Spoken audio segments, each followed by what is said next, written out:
Olá, está começando o Pauta Aberta desta quarta-feira, 23 de junho. Eu sou o Fabrício Binder e trago para você as informações do Departamento de Jornalismo da TV Evangelizar.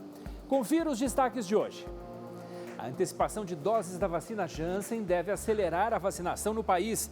Estados e municípios começam a receber as doses nos próximos dias. Muita gente fica com medo dos pacientes curados de Covid, mas os médicos garantem que não existe risco de contaminação depois da cura. O Japão vai permitir que até 10 mil pessoas acompanhem as competições olímpicas. Na nossa coluna sobre saúde, você vai saber a importância de ser um doador de sangue. Fique aqui comigo que o Pauta Aberta está no ar. A antecipação de 1,5 milhão de doses da Janssen, que chegaram nesta terça-feira ao Brasil, deve acelerar a vacinação no país. O imunizante da farmacêutica Johnson & Johnson é aplicado em dose única e a distribuição para estados e municípios começa já nos próximos dias. Pouco antes das 9 da manhã, esta aeronave da United pousou no aeroporto de Guarulhos, em São Paulo, vinda de Nova York, nos Estados Unidos. Junto vieram 1,5 milhão de doses da vacina Janssen. O ministro da Saúde, Marcelo Queiroga, acompanhou a chegada dos imunizantes. No total, serão adquiridas 38 milhões de doses da Janssen, que, segundo o contrato, deveriam ser entregues entre outubro e dezembro. Mas após negociações, o Ministério da Saúde conseguiu antecipar a chegada das vacinas. Além disso, o Ministério conseguiu reduzir o valor do imunizante em 25%. De $10 originalmente para $7,50 cada dose. Ou seja, isso corresponde a uma economia de 480 milhões de reais, que é muito importante para ampliar o acesso dos brasileiros a um contexto de custo-efetividade, conforme dispõe a legislação do nosso sistema único de saúde. A vacina da Janssen é a única que garante a imunização com apenas uma dose. Por isso, as vacinas que chegaram serão suficientes para imunizar completamente 1,5 milhão de pessoas. Estamos muito emocionados e sabemos que isso vai ajudar muito a combater a pandemia no país. A data de validade da vacina da Janssen foi ampliada de 3 para 4 meses e meio. Em setembro, teremos a população acima de 18 anos imunizada com a primeira dose da vacina contra a Covid-19 e é a esperança de pôr fim ao caráter pandêmico dessa doença. A chegada de novos tipos de imunizantes contra o coronavírus deu origem a um comportamento de risco, que é a escolha da vacina. As autoridades da saúde alertam que esse comportamento pode prejudicar todo o planejamento para imunizar a população. 5 meses depois da primeira aplicação, ainda estamos longe de alcançar um nível de proteção razoável. Menos de 15% da população brasileira recebeu as 2 doses necessárias. Para que o coronavírus, em suas diversas formas, não se propague de pessoa a pessoa, é necessário que 70% dos brasileiros estejam imunizados. Enquanto isso, 4,5 milhões não voltaram para tomar a segunda dose. Até o final do ano, 500 milhões de vacinas de várias farmacêuticas estarão disponíveis, mas é preciso que elas sejam aplicadas. No começo era só a Coronavac, depois veio a Oxford AstraZeneca. Não havia muita escolha. Mas aí foram chegando outras vacinas. Já veio a da Pfizer, está chegando a da Janssen. E as pessoas estão começando a querer escolher que vacina tomar. Será que isso é justo? Os processos de escolhas, que nós fazemos, eles não são unicamente, totalmente individuais.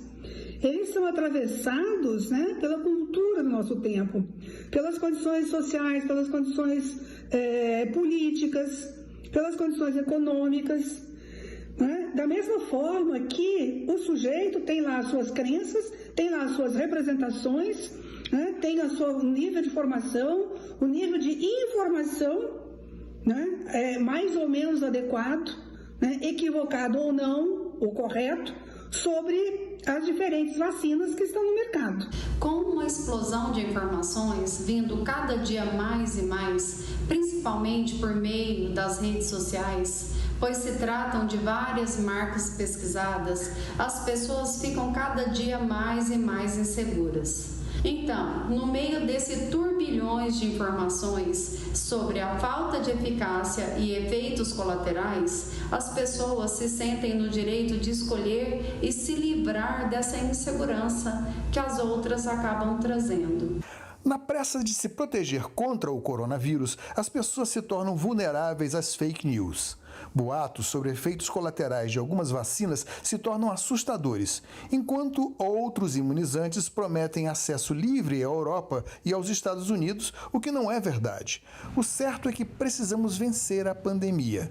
Vacinas não são um mero produto de consumo.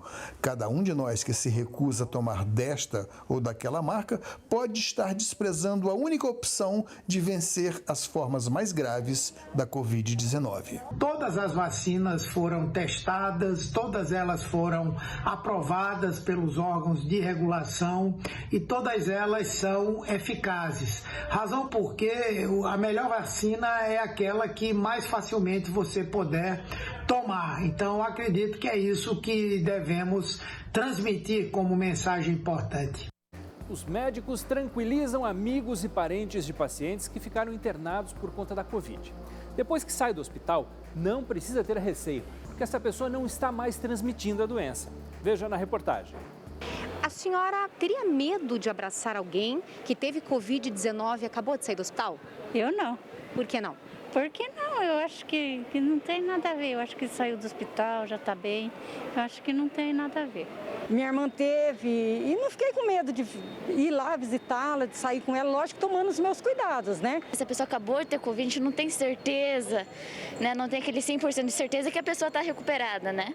Então, por questão da minha saúde, da saúde dos meus parentes, eu teria um pouco de receio.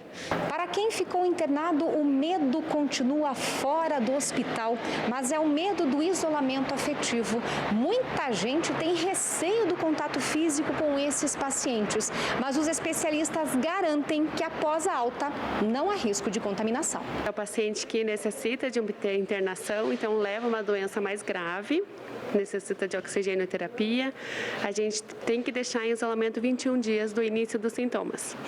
Então, passando desses 21 dias, a gente sabe que a pessoa não tem maior risco de transmissibilidade. Então, ela pode ganhar um abraço, um beijo, não tem risco de pegar. Já que ela teve uma doença mais grave, é difícil ela ter novamente em tão pouco tempo. A gente sabe que cria mais anticorpos quanto mais grave a doença. A infectologista explica que o protocolo é diferente para quem fica isolado em casa, sem necessidade de internamento. A gente teve vários artigos mostrando que 7 dias e meio é o período de maior carga viral. A gente deixa, então, uma segurança maior de 2 dias e meio para a pessoa garantir que não tenha carga viral mais ativa. E tem que estar 24 horas afebril, então tem que estar sem febre, também é um critério que a gente usa para tirar do isolamento domiciliar também. E já que não existe o risco de contaminação após a cura do paciente, não deixe de abraçar quem enfrentou a doença. Faz a diferença na recuperação. A gente sabe que muitas vezes o paciente fica em UTI, fica em isolamento, não tem visita familiar, acaba às vezes não tendo acesso a videochamada, telefone. Então é muito importante esse momento pós-alta, não sentir medo de chegar perto desse paciente pós-alta, né? Então, que é muito crucial. Ele ficou sozinho, ele está muito debilitado emocionalmente, fisicamente. Então é muito importante ficar perto dele, abraçar, né, aquele toque físico que só a presença existe, né? O Japão vai permitir que até 10 mil pessoas acompanhem de perto as competições olímpicas no mês que vem. A decisão foi anunciada por organizadores que disseram também que esse número pode ser reduzido se houver mudanças nas medidas de combate à Covid-19. Cada competição poderá ser assistida por até metade da quantidade total de pessoas que couberem no espaço, mas apenas quem mora no Japão vai poder assistir aos jogos pessoalmente. Entidades de saúde japonesas recomendaram que não houvesse público nas competições, mas o governo decidiu permitir depois de abrandar as restrições contra a Covid-19 na semana passada em diversas cidades, incluindo a capital, Tóquio. O governo japonês tem sido duramente criticado pela população local. Muitos queriam que os jogos fossem cancelados por causa do risco do aumento no número de casos. Até agora, menos de 20% dos japoneses foram vacinados. Já o Catar, que vai sediar a Copa do Mundo em novembro, disse que vai permitir estádios lotados. Mas hoje o governo anunciou que apenas torcedores totalmente imunizados poderão entrar no país e que o Catar está negociando a compra de 1 milhão de doses da vacina para imunizar parte dos torcedores. Mas não explicou como isso seria feito, já que seria preciso tomar a vacina semanas até meses antes para ficar imunizado na data dos Jogos. No Catar, metade da população já está totalmente vacinada. Veja agora como está o tempo nesta quarta-feira em todo o Brasil.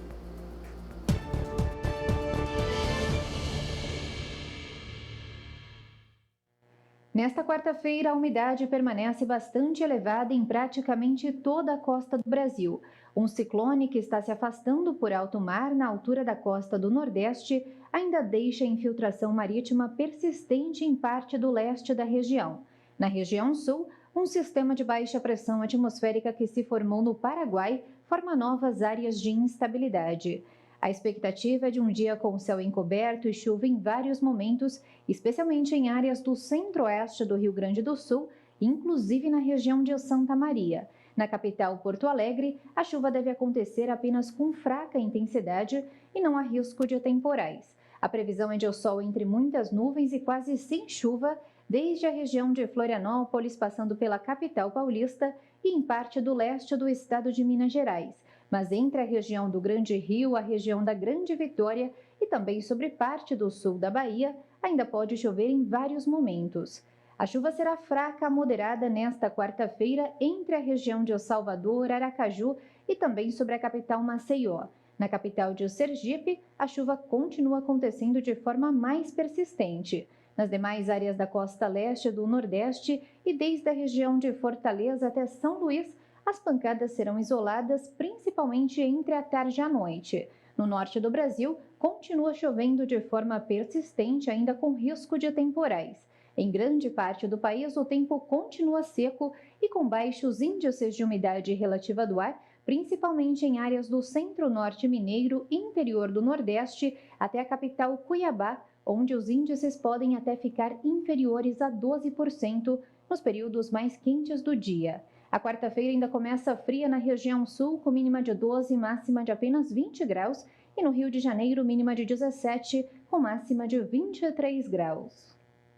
Depois do intervalo, na nossa coluna sobre saúde, você vai saber qual é a importância de você ser um doador de sangue. Até já!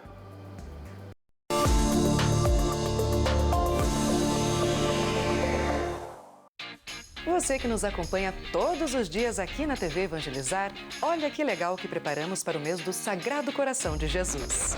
Dia 19 tem Conversa de Padre.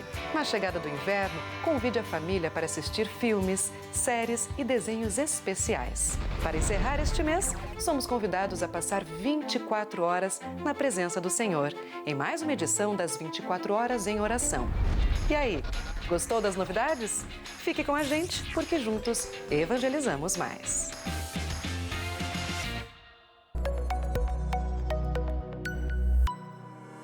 O Dia de Nossa Senhora do Perpétuo Socorro é celebrado anualmente em 27 de junho. A veneração por Nossa Senhora do Perpétuo Socorro surgiu a partir de uma pintura bizantina de Nossa Senhora, datada do século XIII. Você sabia que o alcoolismo é uma das principais causas da destruição de famílias? Dê uma chance à pessoa que você ama. Conheça a Tad Control e livre sua família do álcool. Com apenas 10 gotinhas colocadas discretamente na água, no suco ou até mesmo na bebida alcoólica. Em poucos dias, você já vai perceber o vício do álcool desaparecendo. Tad Control tem resultado garantido, pois já foi testado em milhares de dependentes. Então você está esperando o quê para começar a transformar a vida de quem você ama?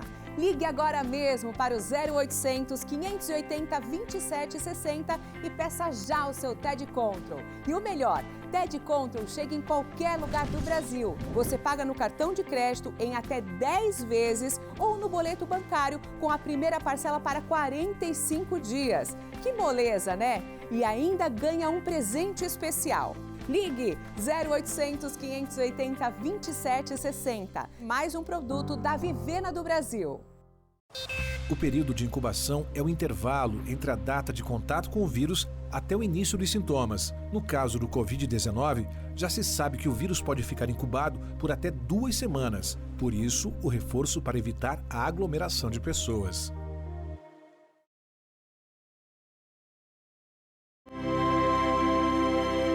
Olá, eu quero te fazer um convite para assistir um dos programas de maior audiência aqui da TV Evangelizar, que é o programa Experiência de Deus com o Padre Reginaldo Manzotti. Mas não é só porque é grande em audiência, não. É porque esse é um programa em que você vai fazer uma experiência profunda com Deus. O Padre Reginaldo tem esse dom de levar a palavra e de fazer a gente mergulhar profundamente. Então fica o meu convite para você às 10 da noite acompanhar o programa Experiência de Deus aqui na TV Evangelizar.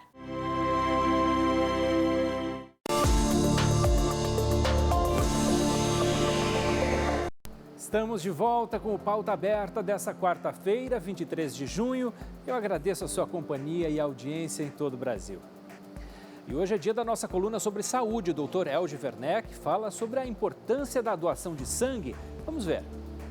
Oi pessoal, tudo bem? Boa tarde, um prazer novamente estar entrando dentro da casa de cada um de vocês.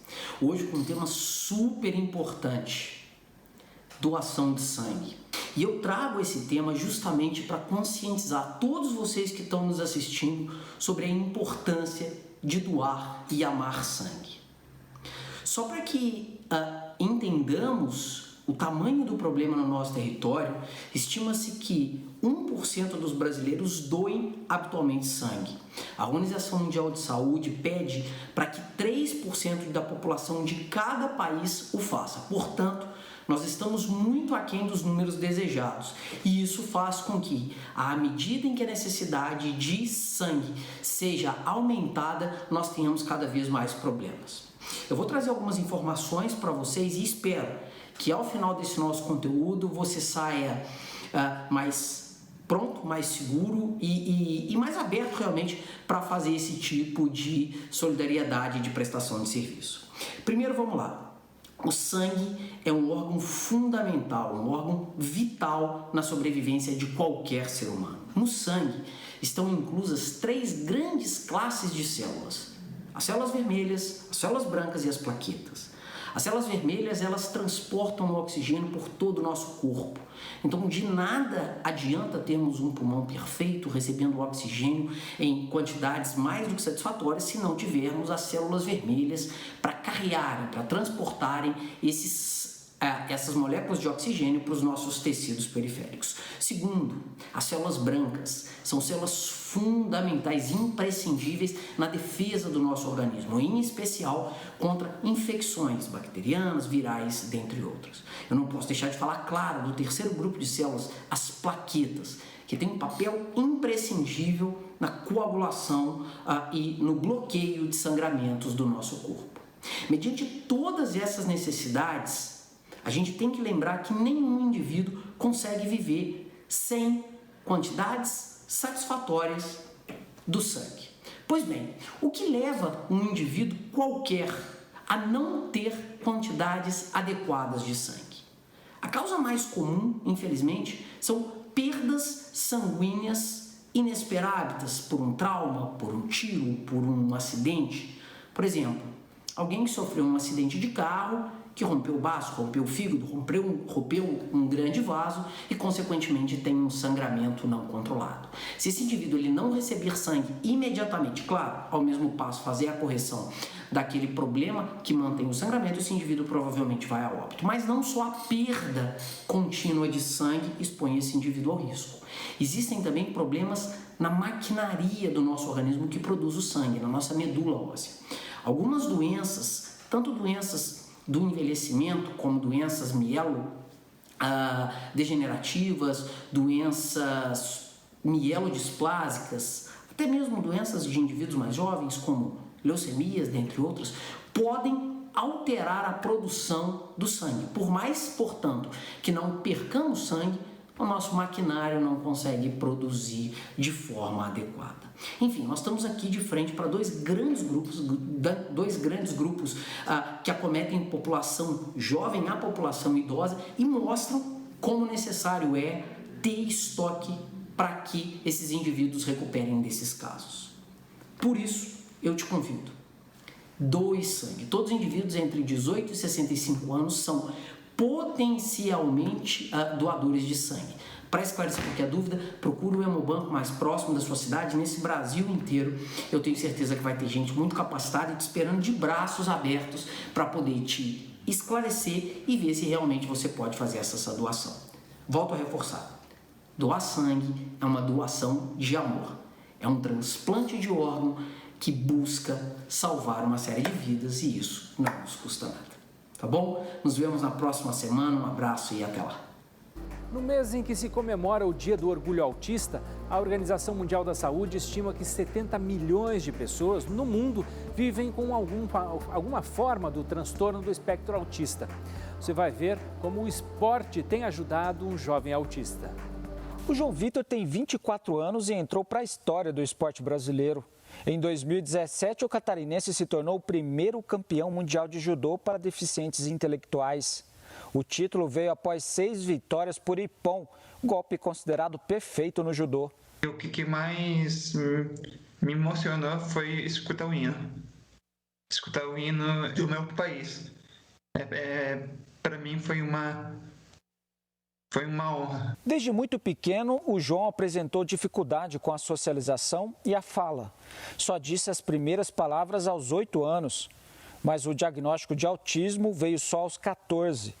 A Adriana, mãe do João, conta que foi por meio do esporte que ele conseguiu superar as limitações. Começou com a natação, o João é 4 vezes campeão do nado 100 metros costas. E o meu marido era faixa preta de judô, até que a gente montou uma escola inclusiva, voluntária também, onde o João começou a participar do projeto e aí começou a carreira do João aí de judoca. A Organização Mundial da Saúde estima que há 70 milhões de pessoas com autismo em todo o mundo, sendo 2 milhões somente no Brasil.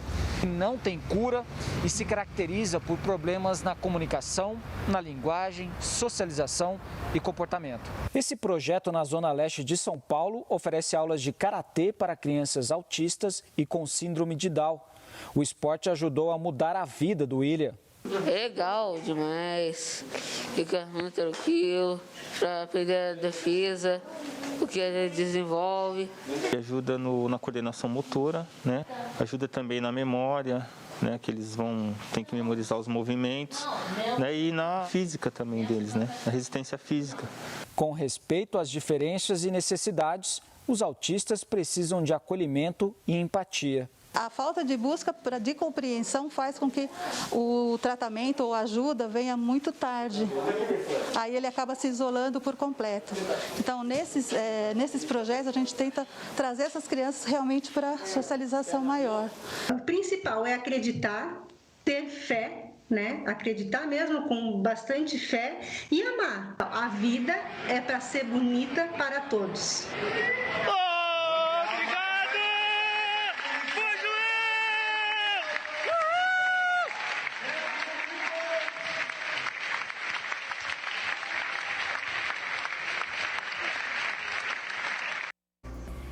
A história do queijo artesanal se confunde com a própria história dos mineiros. E além do sabor, o queijo Minas tem muita ciência e tradição. Confira na reportagem. Hoje são 9 regiões em Minas reconhecidas como produtoras de queijos artesanais. Alagoa e Mantiqueira, incluídas mais recentemente, e as tradicionais Araxá, Canastra, Campo das Vertentes, Cerrado, Serra do Salitre, Cerro e Triângulo Mineiro. 2 deles são certificados com denominação de origem do Ministério da Agricultura, os inconfundíveis Queijo Canastra e Queijo do Cerro. Além dessas 9 outras regiões de Minas estão no processo de reconhecimento como características nas produções de queijos artesanais. Especialistas garantem que uma classificação mais detalhada ainda pode revelar muitos outros tipos de queijos artesanais de Minas. Para cada um deles há um terroir diferente e juntos eles conferem a Minas uma inegável identidade queijeira. Queijo ele é uma expressão de cultura muito forte aqui em Minas Minas Gerais, né? Nós nos identificamos, a gente se reconhece. Um símbolo muito forte disso é quando o mineiro viaja e um dos primeiros pedidos das pessoas é: traz um queijo para mim. No estado são mais de 30 mil produtores de queijos artesanais.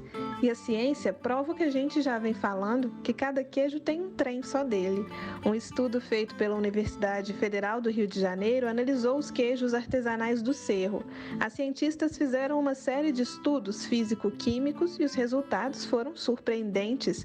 Indicaram que cada propriedade rural da região possui um microclima diferente, que influencia na maturação e no terroir do queijo. Ou seja, mesmo dentro de cada terroir, cada peça de queijo mineiro é única. São muitas as riquezas de Minas, mas essa é especial. Ela alimenta, une as pessoas ao redor da mesa e, por mais que ganhe o mundo, só pode ser produzida aqui. Pauta Aberta desta quarta-feira está terminando. Nós temos um novo encontro amanhã, logo depois do Divina Receita com Olga Bongiovanni. Até lá!